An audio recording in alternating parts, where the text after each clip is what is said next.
Welcome to All About Boston. I'm Catherine O'Neill, and tonight our guest is the top cop of the city of Boston, Commissioner William Evans. And Commissioner, thank you very much for joining us on All About Boston tonight. Well, thanks for having me on. This is my first interview with you. Yes. And you've had a busy public service life. Yeah. Since you really have dedicated your life to the citizens of the city of Boston, starting in 1980, right? Yeah, as a cadet. As a cadet. Yeah, so 36 years. I just started, November 1st was started my 35th as actually a uniformed officer. Let's talk a little bit about your backstory.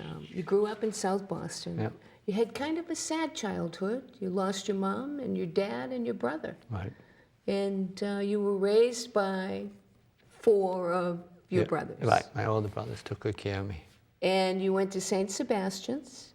Talk a little bit how a South Boston kid got to St. Sebastian's. Yeah, I mean, once my father died, a local priest, Father White and Paul White for Gate of Heaven, I was in Gate of Heaven Parish. Like, South Boston kids, that's how we identify, like Dorchester. And, after my dad died, he was worried about what direction I was going in. There was a lot of turmoil in the city then. Busing was ready to start, and he walked up to my brothers and said, I'm worried about William. And he says, I'd like to see him get into a good school. And he paved the way, for me to get into St. Sebastian's. Obviously, we didn't have the money to send me to a school like that. And I always joke, I don't think I had the brains to get in there. But he threw me a lifeline, and I took 3 buses every day to get to the school because it was on the Brighton-Newton line at that time. And I went there and I graduated, and I always look back and say I owe a lot of gratitude to Father White, and it sort of shaped my philosophy of policing. When I see a lot of the kids in the neighborhoods that don't have a whole lot, I always say these are the kids we have to reach out to. We're the ones, we got to give them a lifeline, an opportunity like I got, because there's no such thing as a bad kid out there. It's just a kid who needs the right opportunity. It was just that one action by that local priest that you believe changed the trajectory of what could have been your life. Well, it got me a great education, which I think, I continually try to stress with my 3 children, and when I go around speaking to a lot of a lot of school groups, and I read in a lot of the schools how important it is to get a good education. And, because of that education, I always did well on my promotional exams and kept up with the laws, the constitutional laws, and I owe a lot of it to the education that St. Sebastian's got me. So after St. Sebastian's, you went out of state for college. Talk about that. Well, I went to Chaminade University in Hawaii, and I don't know what I was sort of thinking at the time, but my brother John was my last brother who wasn't married. I was living with him, believe it or not, and then he was getting married in August, and I had no place to go. I could have lived with him and his new wife, but I don't think she would appreciate that. So I said, I'm going to get away, and I went to Chaminade University. I went for a while, but sort of got homesick, and I came back here. Went to Suffolk University. Graduated government major there, and then that's when, while I was at Suffolk, I became a Boston Police cadet. So I was doing. So you went to work. You worked full time, and you went to school full time. Right. So you have an incredible work ethic. Everybody that knows you knows that about you. Yeah. Well, it's good. My father, God bless him. He raised. When my mom died, he had 6 boys left, all under the age of 11, and he instilled some good values in it, and obviously working hard, looking out for each other, and all my brothers. My oldest brother obviously was the police commissioner. I had my brother John and James were district and deputy chiefs on the fire, and my brother Tom is on NSTAR, and he's done well. So So you joined the police department officially in 1982. Yeah. And you're a patrol officer for 5 years.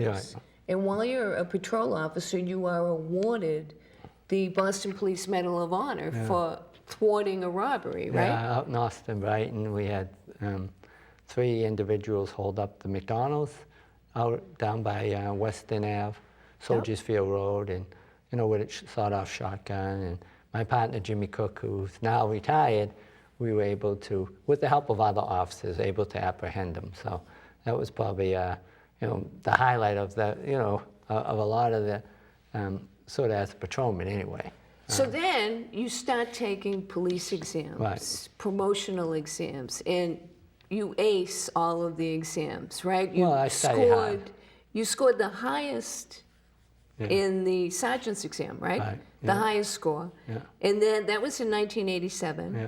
And then in 1992 you took the lieutenant Yeah. exam, and you did Top 5, I think. and then- particularly well yeah, in that. Yeah. And then you aced the captain's exam. Right. Well, I was, again, I learned good study habits at St. Sebastian's. I was determined, and I think it's the personality.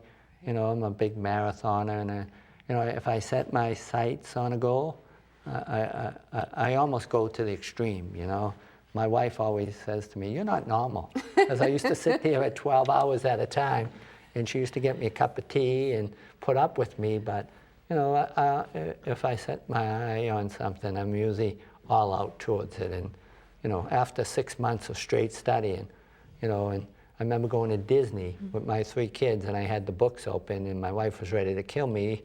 But, now I look back, and it was all worth it. Well, I mentioned that, Commissioner, because as you're making your way in the Boston Police Force,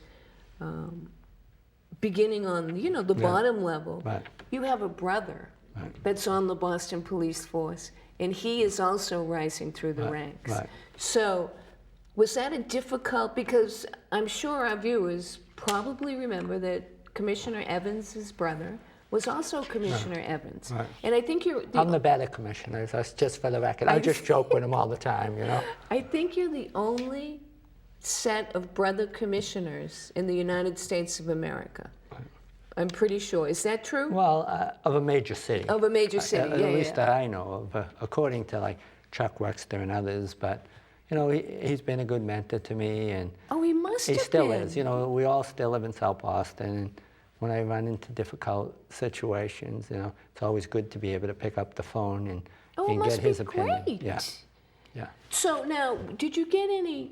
Because I imagine that you're continually getting promoted because you're acing these exams, and And of course, everybody's suspect that my brother's giving me the That's answers to the right. questions. That's right. But there was a lot of pressure on me because my brother had done so well, but I always remember everyone always said, just get in front of him and you'll get made, and so but I studied hard, and my wife, I remember when she heard some of that, she's like, I'll kill them. She knows how hard I studied, and to the point where I was giving up my running, which is the most important thing, just because I didn't want to waste the time of the day getting away from the book. So, so now you've run 50 marathons, right. correct? Yeah. 50 marathons. Yeah. And I hope to do. I'm supposed to run New York this weekend, so I'm hoping to drive down Saturday night and run. So we'll see. It's important, I think that's my stress relief, obviously. I love to run. It's the only time I'm sort of off the phone and out there Right. thinking Nobody about can get you. Yep. thinking about what I have to do that day, the challenges, and it's a good stress release for me. So let's talk about, so you do really well in the captain's exam, and you get, you're the captain of Alston Brighton. Right. So you realize that you have a huge student population. There are 75,000 people in your district, and most of your problems are town and gown. Right. So you begin this new thing of taking these college folks out on ride-arounds with you. Talk about that. No, when I get out there, the whole idea is community policing is you listen to what the community wants you to prioritize, and you work with them to come up with solutions. And obviously, underage drinking and loud parties was the big issue. So we wanted the schools to take a lot more accountability for their students. Just because they're living off campus doesn't mean they're not yours. So, we asked BC with Bill Mills and Tom Keaty up there about It's a good crew. Yeah, making, for them to help out and ride along with us. And they also paid for extra vehicles to patrol, you know, the whole Chestnut Hill area up there with most of their students. And then if we ran into a kid who had problems, then we'd turn the name right over to the administrators, and they could take internal disciplinary action. And that's worked real well to the point where BU replicated it, Suffolk University, and so it's been able to get the neighborhoods better under control. And those programs continue, you know, where the schools have taken greater responsibility for the behavior of students off campus. And you began that program. Yeah, yeah. So then you get promoted to... Well, I went down to District 4 as the captain. Oh, okay, in the South End. In the South End, That's Back right. Bay, Lower Roxbury, where I was down there for 3 or 4 years, and it just shows you the difference in priorities. You know, as a captain out in Brighton, it was all about students.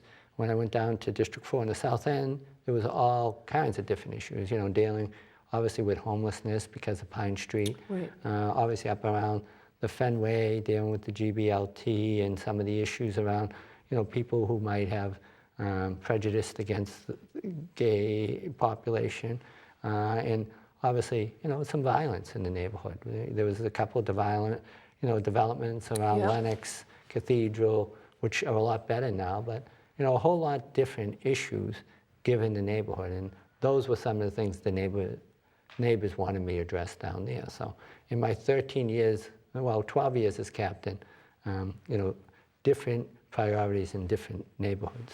Did you like being captain? Oh, I loved it. You I loved it. You know, you became part of the community. I was out in community meetings. You know, I kept a good watch on the bars, closing hours, capacity, and you really got to build some strong relationships. And I remember being out in Brighton. That's when I was young and I was just having my children.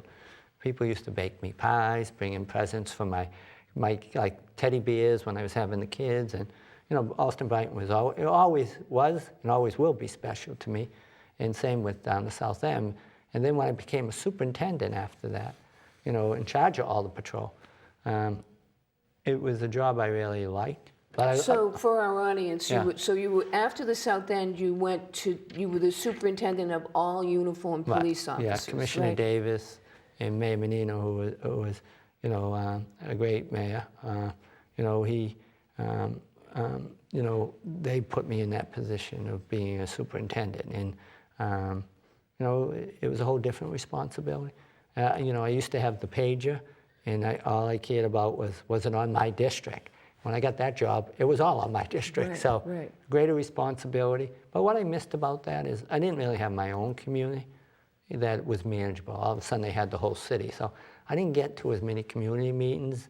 I didn't really have that sense of owning a district, and that's what I missed about it. But I loved the job because I got to deal with deploying officers. I got to do with, you know, if the president was coming to town, setting up the operational plans.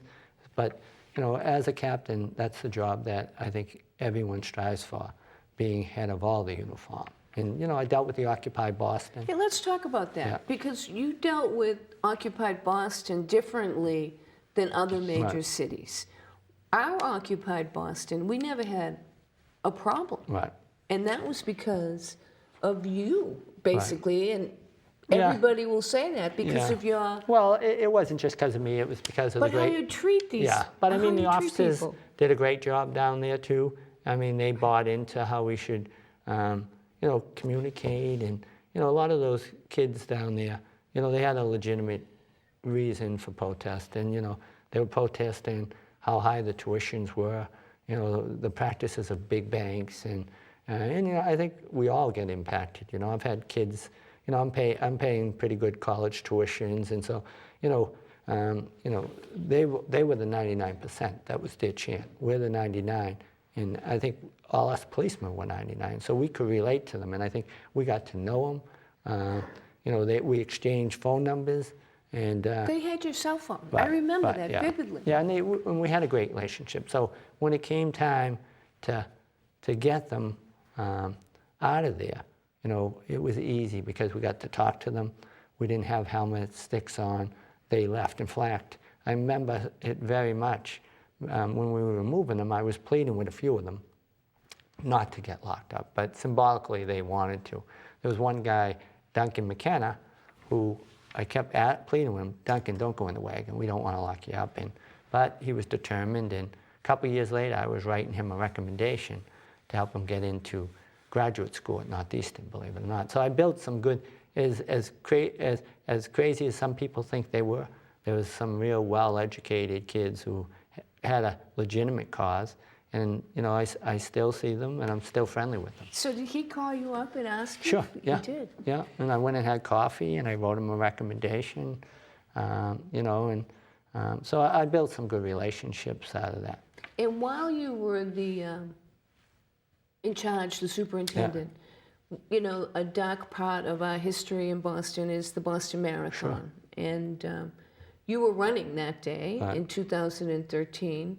And talk about your experience with that day. Well, again, I think it will always be an emotional day, an emotional week for all of our department, who I thought did a tremendous job given what happened to the city.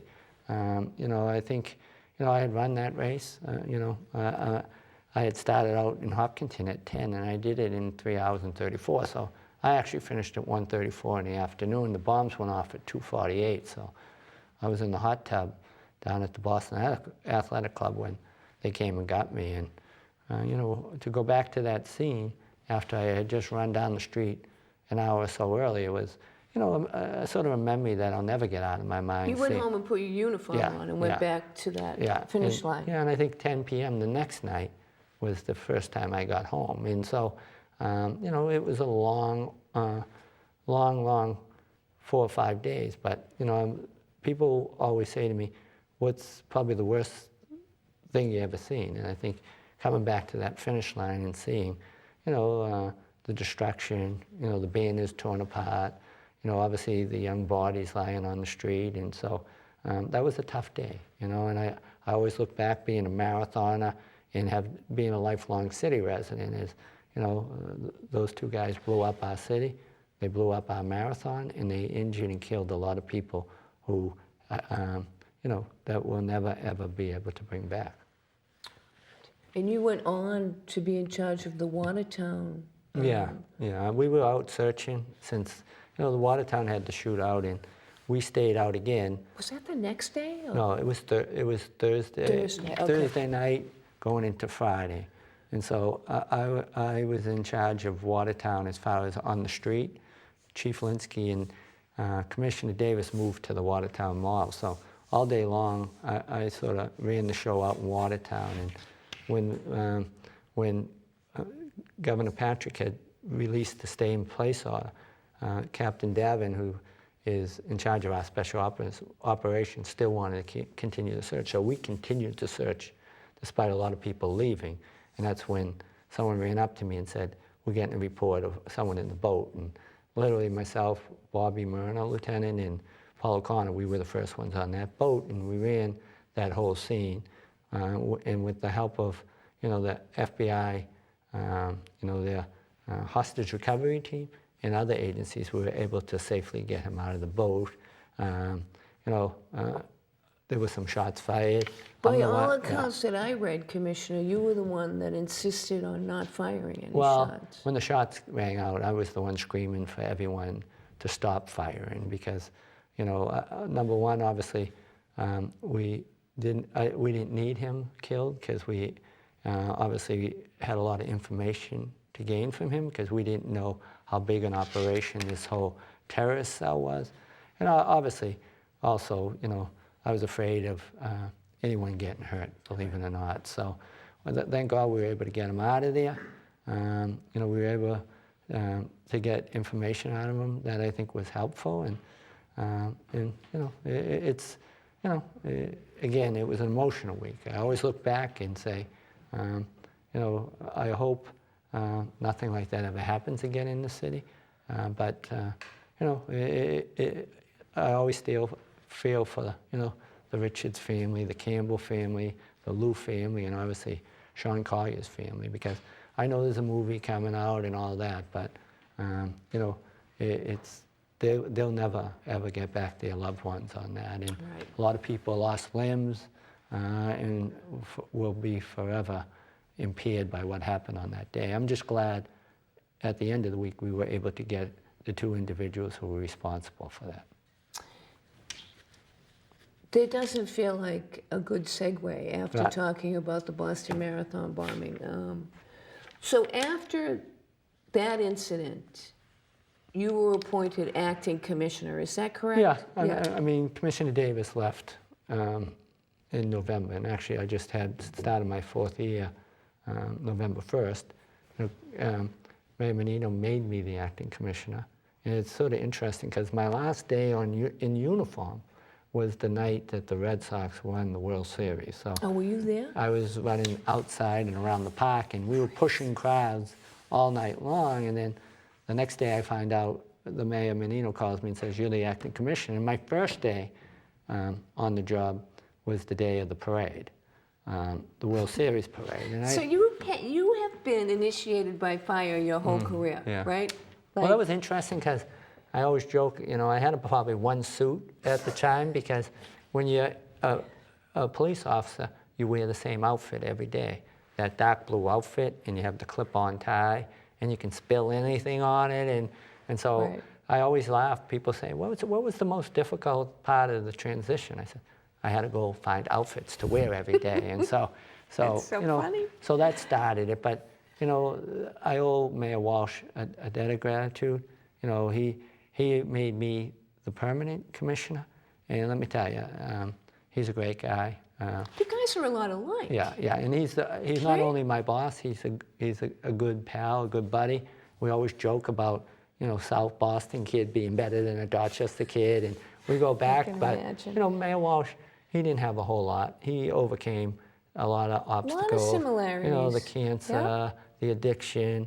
He didn't have a whole lot, and so I like to say we hit it off very well. And people always say, "How long are you going to stay in this job?" And I say, as long as Mayor Walsh wants me to, because he's a great mayor.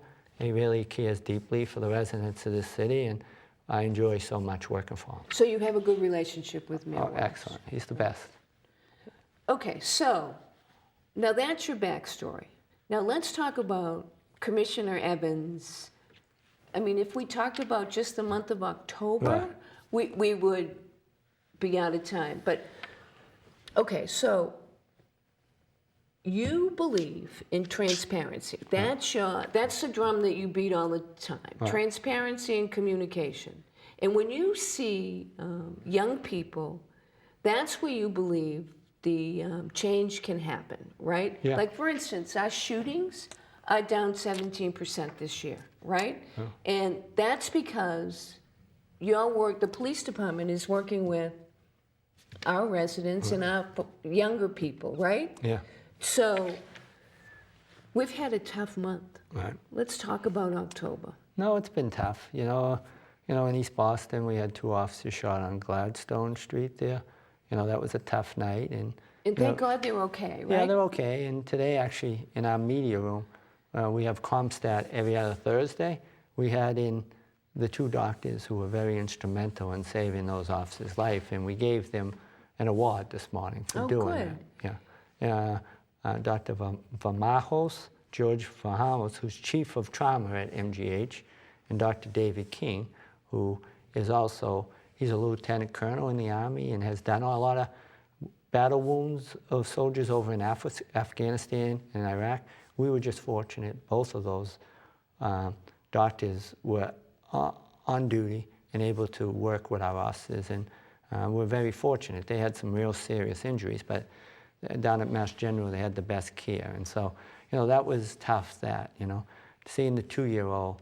I was at there, and I visited the 2-year-old in the hospital after. So a 2-year-old was shot. What date was that now? That was October 9th. Yeah, that was October tough, 9th. That's a tough one.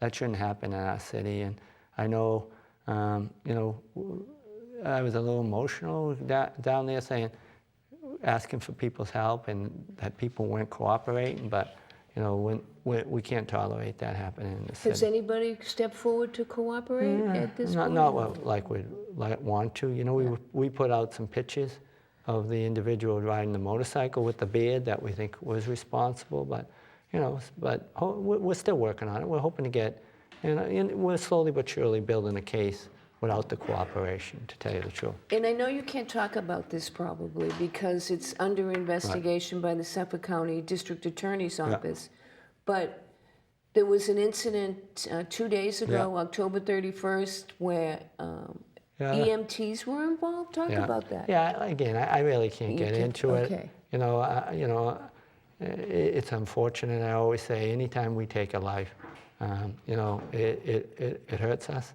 I know the officers never ever want to have to pull the trigger, but when their lives are in danger, you know, by law we have every right to do it. And so, you know, I don't want to get into the specifics of the case, but it shows the dangers of our job.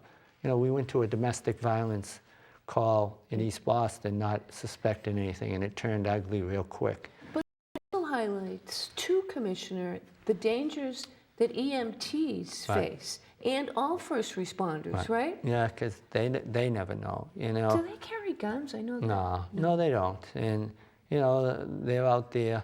I always say, you know, they save so many people every day. You know, when we have shooting victims, it's their response, getting there, getting them quickly down to hospitals. We got great trauma centers, such as Boston Medical Center, that usually if we can get them there, they work miracles. And so, you know, the EMTs are a big part of our strategies. And, you know, whether they're dealing with people with mental health, like we seen the other night, or dealing with the homeless, or, you know, the drug addicted, which we're seeing more and more with the opiates and the Narcan and administering that. They do God's work, and we're just fortunate that those two EMTs weren't seriously hurt that night. But, you know, together with the fire, the EMTs, we all work to make the city a better place. Talk a little bit about question 4 on the ballot with the marijuana. Is that going to affect the bond? If that passes, tell me what... Well, obviously I'm against it. You know, I think we have enough problems and enough drug issues in the city that we really can't get a firm grasp on. I mean, go down to Mass Ave and you know, Melina Cass and Mass and that area, and you see all the clinics and how we're trying our best to address that issue. But, you know, the last thing we need to do is introduce another drug. I'm firmly behind, and I know the mayor is, the whole idea of the medical marijuana and giving it for medical purposes. But, you know, to have it so accessible that young kids are going to be experimenting, people are going to be driving, where we really don't have a test to basically, it's so new that to sort of, you know, have sanctions against people driving under the influence. And so, you know, you know, the studies I've read, I just was listening to the radio the other day in Colorado, and all these babies being born have THC in their system. So I know a lot of people say it's harmless, but I don't think it's harmless. I think once people use that, they're going to move on to another drugs. They're going to continually get impaired. And, you know, I don't want kids going to high school, you know, high. And, you know, I think it's going to cause a lot of health problems and other issues. You know, I read today there could be as many as 50 of them in the city. Right. You know, wow, I can't believe that. So we want people walking around high all the time. And don't tell me it's not going to get in the hands of kids 13, 14, 15, 16. The more you make it that much more plentiful, you know, people are going to get access to it, especially with 50 of them in the city. Right. They really are. And I watched 60 Minutes on Sunday, and there was an ER doctor from a hospital in Colorado, and he said, do not legalize it. It is not a good thing. Because all of the babies have THC. Not all of them. And I always say, if we're going to do it to make, if we're going to do it to make money because of the tax revenue, then we're doing it for the absolute wrong reason. Right. This ain't about making money. It's about people's health. And I'm all for people who really need it getting it, because right now we have 2 medical marijuana facilities, and we have no issues there. But if we let it go out throughout the neighborhoods and be in certain neighborhoods that already have enough problems, then I don't know why we're going down this road. Because, Right now, it's a non-criminal matter if you're caught with marijuana. It's a civil infraction, and so we really don't take any action against someone. So if you really want to have access to it, you can. But the other argument against, for legalization is folks are saying that when arrested, that minorities are arrested with intent to distribute. right. That's the tag on it. Yeah, But we're but- going to take a short break, Yeah, all right? okay. We'll be right back. We're back with Commissioner Evans. And Commissioner Evans, we only have 5 more Okay. minutes. So let's talk about, if you will, the body camera issue. A lot of people are talking about that. Now, I will say one other thing about the EMT issue that 2 nights ago, they didn't have body cameras on. That's correct. So talk about, Well, that station has body cameras, but the morning watch shift and those officers didn't have it. And we still have to iron out whether, one of the policy requirements is when we go across people's threshold into their private residence, we will ask permission. And to have the camera on. to have the camera on, because we Okay. don't want to violate people's rights. So looking at this particular case, that's something we're going to have to look at, whether we have to change the policy. So if we get dealing with an emotionally disturbed person and the officers have the camera, do we want them on? But the cameras are working out well. So what happens? The officer has the camera. At first, you couldn't get anybody to volunteer. Right. So But you had a again- little bit of a dust-up with the police union, Yeah. right? Well, and again, I don't think the union disagreed so much as if it's just a change. A change comes hard in any organization, and policing it even comes harder. I think it was a change in their working conditions.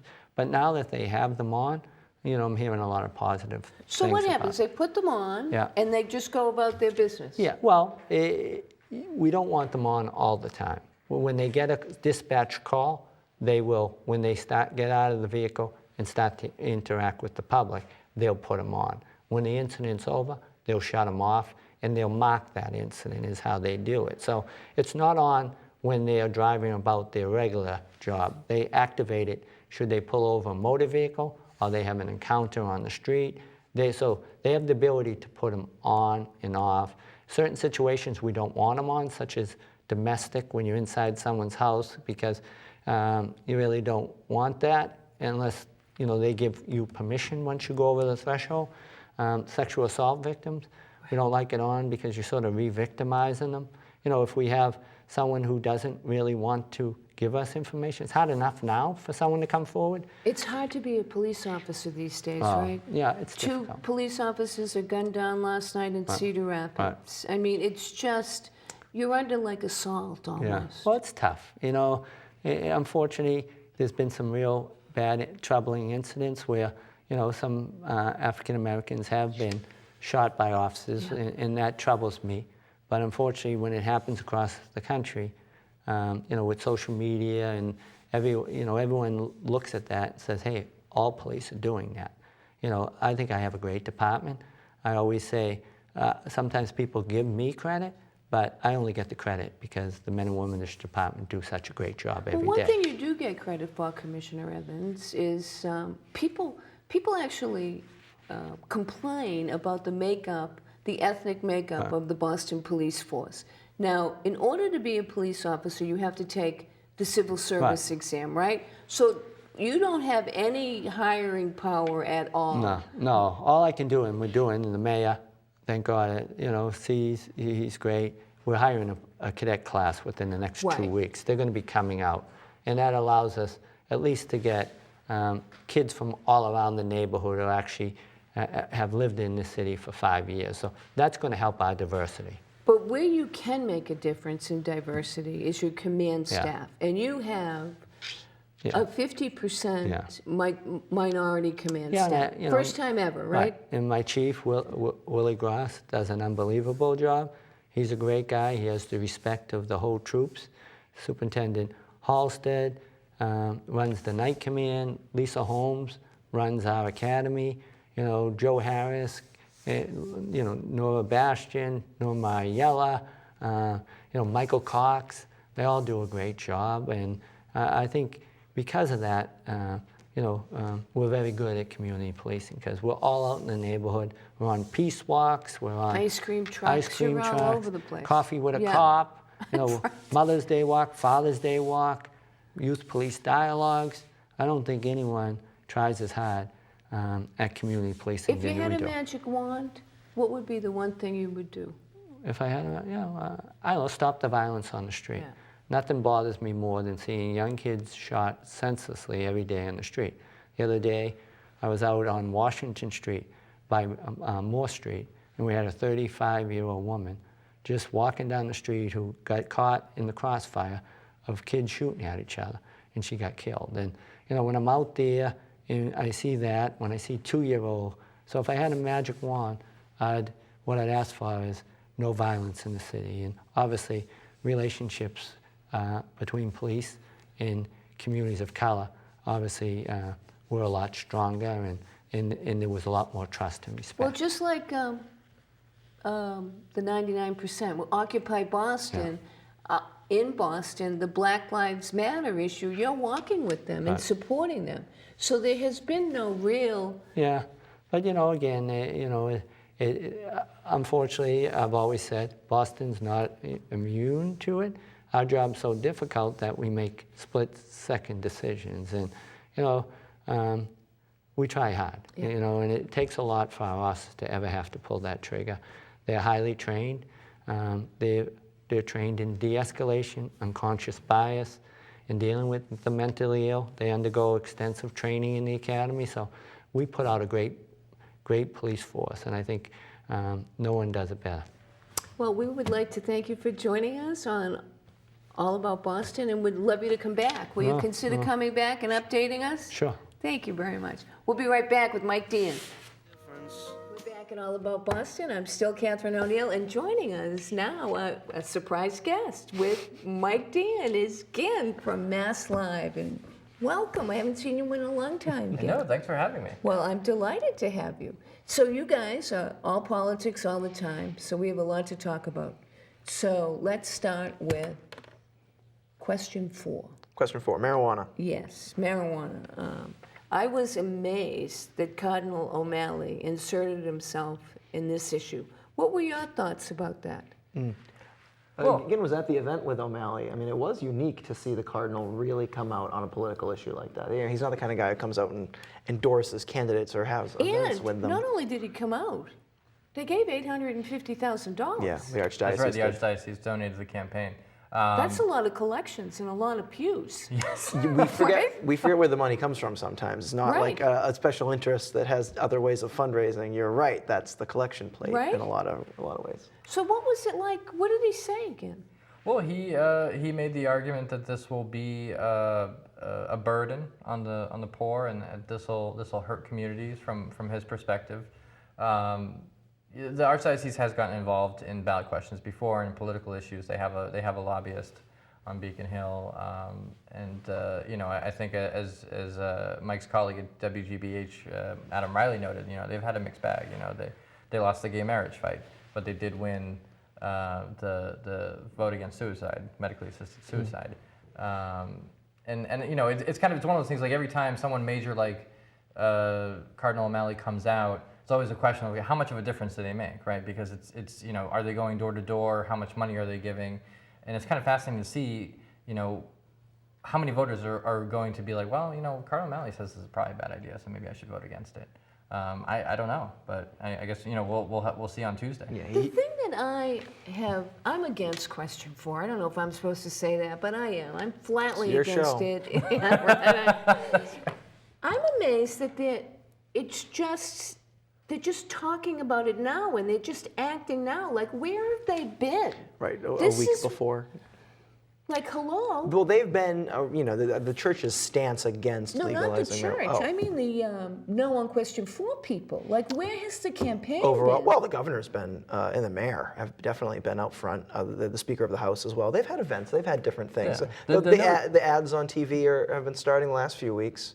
But I'm talking about the ground game, the door knocking. They just, I don't know, it seems to me that they haven't been, I don't know, that's just... A lot of it's too, I think, is how, you know, when people start paying attention, it's much more close to the election. That's true. And a lot of people are focused on the presidential race too. I mean, I think... Is there a presidential race? It can't come. The end can't come soon enough. I think for a lot of people. I ignore it too. I already voted, so I'm done. Oh, there you go. Yeah. But I think in the case of ballot questions, it becomes the closer it gets to election day, the more and more each side ramps up. And I think what you've been seeing, especially in the last week, is the question for opponents have been having almost daily events, whether outside the State House or somewhere in the neighborhood. They were in Dorchester with Cardinal O'Malley earlier this week. They have been trying to keep this steady drumbeat. Tomorrow the yes side is rolling out endorsements from physicians. So it's becoming. Did you say that intentionally, rolling out? No. Sorry. So I probably should have gotten more flack for that on Twitter than I did. Yeah, that's a good point. Never let a good pun down. We are in the news business. So I think you're going to keep seeing this until Tuesday. And kind of this back and forth and both sides trying to get a word in edgewise amid all the cacophony of the rest of the election. Yeah, I think a lot of people aren't decided on that for any number of reasons. And so, I mean, I don't know. Polling suggests sort of 55% support, but that was almost, 2 weeks ago? Yeah, and I think Steve Kozzela of BOR Mass Inc. Polling has said, there hasn't been a lot of polling on marijuana as there has been on other topics. Mm-hmm. So, we'll see. In 2008, Massachusetts voters approved decriminalization of marijuana.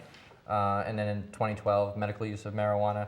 So, by pretty decent margins. So that'll be kind of the interesting to see, like how narrow will it be if it passes, and if it's rejected, what's next for the marijuana movement.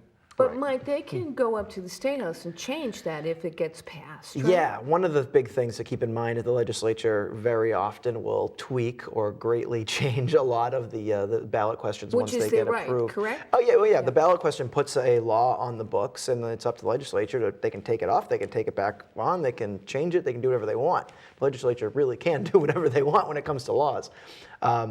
This would have the political pressure of a mandate from the people that say, yes, we want to legalize marijuana. If it doesn't pass, then nothing happens. It stays illegal. If it passes by a wide margin, say 60% of people pass it, then the legislature may be pressured to not change it so much. If it passes in a squeaker, they might get their hands dirty, changing things to more of their liking.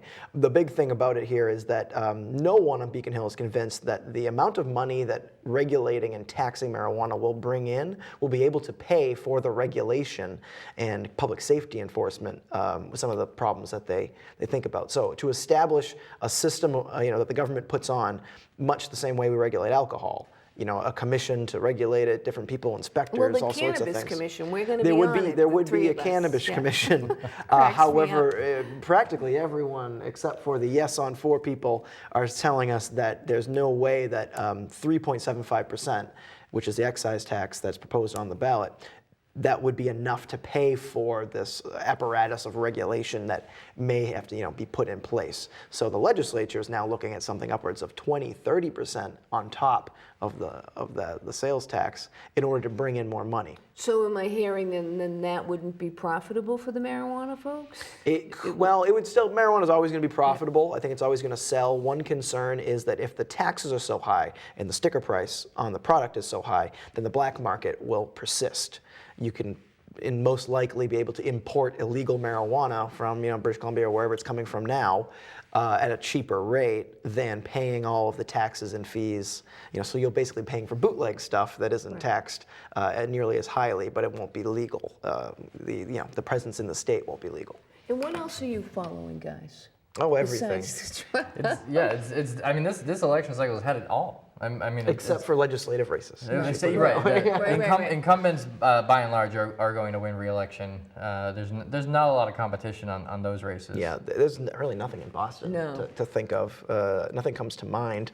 There was Cambridge had some interesting primaries. Registry of Deeds. It's Registry of Deeds. Yes. Right? Hottest race in Boston politics. Yeah, by default. By default.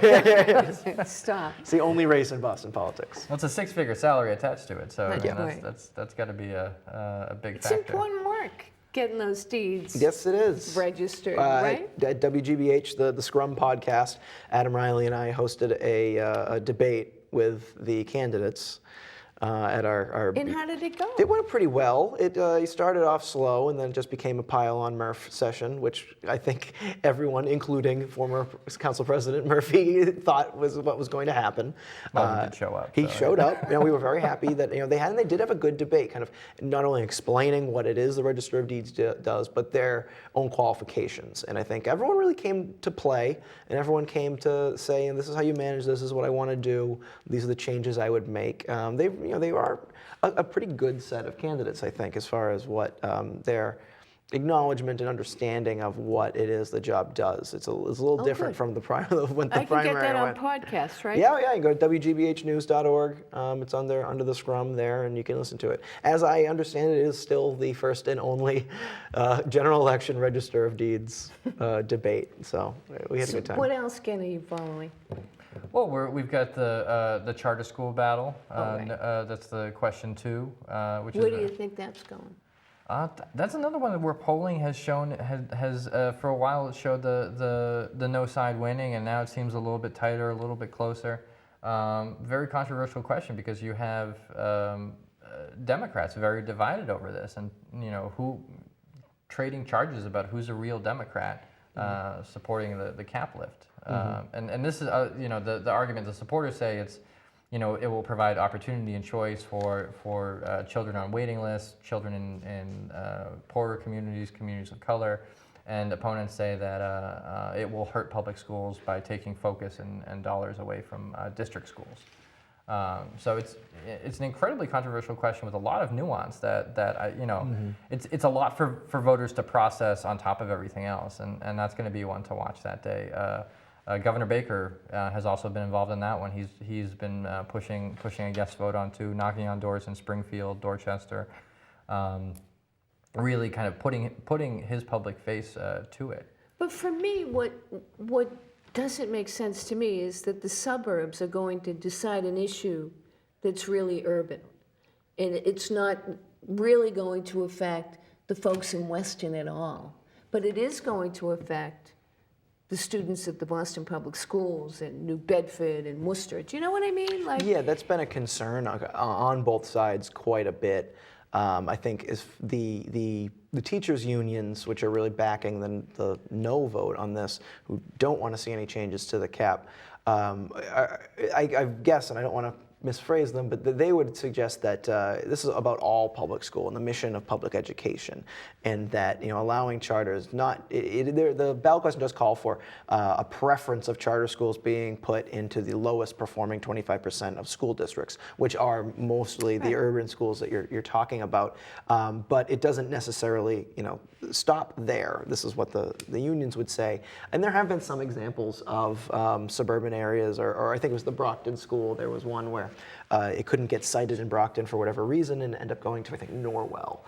So a lot of Brockton kids were going there, but then from surrounding communities on the South Shore as well, kind of got attracted to this charter school. So, there's a chance that it could open up. I think you're right that we're mostly talking about urban school districts, and those are the ones that, would pay into this system and not necessarily get reimbursed as much as they should from the state. But yeah, I mean, that's an argument that the same as we've seen in almost everything on the charter debate, both sides seem to have their own set of facts and their own set of studies, and it's very, very murky to work through there. And the other thing too, I think with if you look at elections over the course of several cycles, suburban folks and suburban women in particular are a key factor in many of these statewide elections. So it's not surprising that the suburban voters are going to play a big role. I mean, they're going to play a big role in the marijuana question as well. And I think you see that in the commercials that the question proponents and opponents are airing, and the type of people who are showing up in the commercials, and that's who they're targeting, because they want people. When people watch TV, they want to see it themselves reflected back, and. Mm-hmm.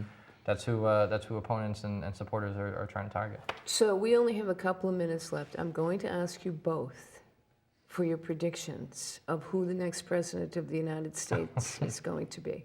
What do you think, Mike?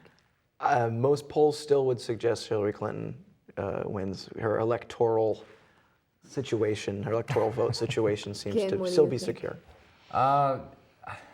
I'm terrible at the prediction business. I think I said I was on a radio show last September, a year ago, and I said, oh, you know, Trump's high in the polls, but that's going to fade. And Yeah. I was clearly very wrong about that. I've been wrong in everything I've ever guessed about Donald Trump. So. Again, we have a thing. It's the first Thursday, and our girl Stephanie couldn't come tonight.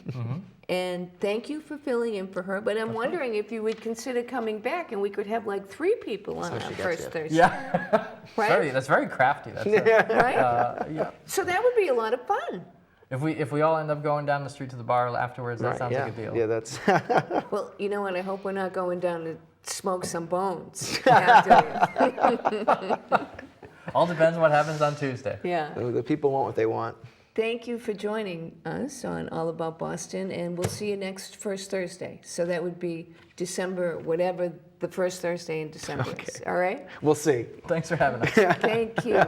I'm Catherine O'Neill, and I'd like to thank you for joining us on this edition of All About Boston. I'd like to thank the best cable access crew in the whole world, the crew at BNN, and we'll see you next week with Congressman Capuano.